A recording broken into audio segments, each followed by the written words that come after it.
এখন দাঁড়িয়ে আছেন কোথায়? এর কালাপাড়িয়া ক্যানালের উপরে। ক্যানালের পাশে। এই যে এটা কালাপাড়িয়া ক্যানালের পাশে। আচ্ছা, আপনার নাম? আমার নাম মোয়াসলেম। আচ্ছা, আমরা এই যে এখন দেখতে পাচ্ছি যে এই দোকানটা কার? এই দোকানটা আমার ছেলের। কিসের দোকান ছিল এটা? একটা চার দোকান। চায়ের দোকান। আচ্ছা, এই যে পোড়া দেখতেছি আসলে এই কে ঘটনা কখন? আমি রাত 2:11 সময় এসে দেখলাম যে এগুলো হলো খুঁটিটি আগুন জ্বলছে। খুঁটিতে আগুন জ্বলছে? মানুষ আচ্ছা নিভেছে, দোকান তখন পুরা সারা। আচ্ছা। শুধুমাত্র ওই খুঁটিতে ওই যে বাটাম টাটামে আগুন ছিল, হ্যাঁ হ্যাঁ, এগুলো হলো মানুষ লিবেছিল। লেবার ছিল। তারপরে আনুমানিক কয়টার সময়? আমি বাড়িটা আসছি হলো 2:11। আচ্ছা, এখানে কি কি ছিল? আপনার দোকানের ভিতরে কি মাল ছিল? এখানে বহুত কিছু ছিল, হলো চার দোকানে সিগারেট, বিড়ি, ভাজা বিস্কুট, তারপরে আপনার টেলিভিশন, তারপর ওই যে সেই ফ্যান ছিল দুটো, তারপর আরও ওই যে সেই কি হলো সাউন্ড বক্স।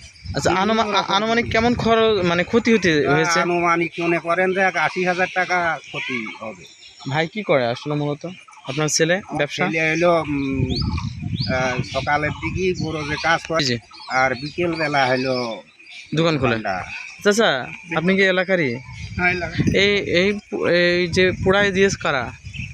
পুরাইনো তো দেখা যায়নি, অন্ধকারে কয়টার সময় ঘটনা ঘটছে? আগুন ধরে গেল।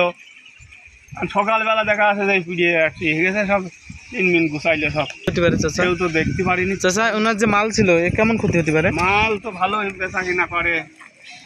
আচ্ছা, মনে হচ্ছে যে কোনো শত্রুতা যে ধরে এরকম কোনো ঘটনা ঘটছে? তেমন তো কোনো শত্রু তাই আমি তো, আপনার নাম? আমার নলেজে তো নেই স্যার। আপনার নাম? আমার নাম ফকির মন্ডল, ঠিক আছে। বাড়ি কি কালাপাড়িয়া? মানদিয়া। মানদে। ভাই, আপনার নাম? রুবেল হোসেন। জি, আপনার দোকানে আগুন দিয়েছে কারা জানেন? না, জানেন না? কয়টার দিকে আপনার এই আগুনের ঘটনাটা ঘটে? 1টা থেকে 1:30টার ভিতরে। 1টা থেকে 2টা। কয়টার সময় আপনি টের পান? প্রায় 2টার দিকে কে সংবাদ দিয়েছিল আপনার? দোকানের একজন ফোন দিল। যে আপনার দোকানে আগুন জ্বলছে? যে কি লেবারই পারছিলেন? না, সম্পূর্ণ ভূমিসাৎ হয়ে গেছিল না? তাহলে আপনার কি মনে হয় যে কেউ শত্রুতার সাথে সম্পৃক্ত হয়ে আপনার আগুন দিছে?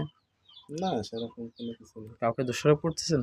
না, কি মনে হয় যে কেউ আগুন দিয়ে দিয়েছে এমন কোনো ঘটনা ঘটছে? আপনার দৃষ্টি মনে হয় যে কেউ আপনার আগুন দিয়ে দিছে?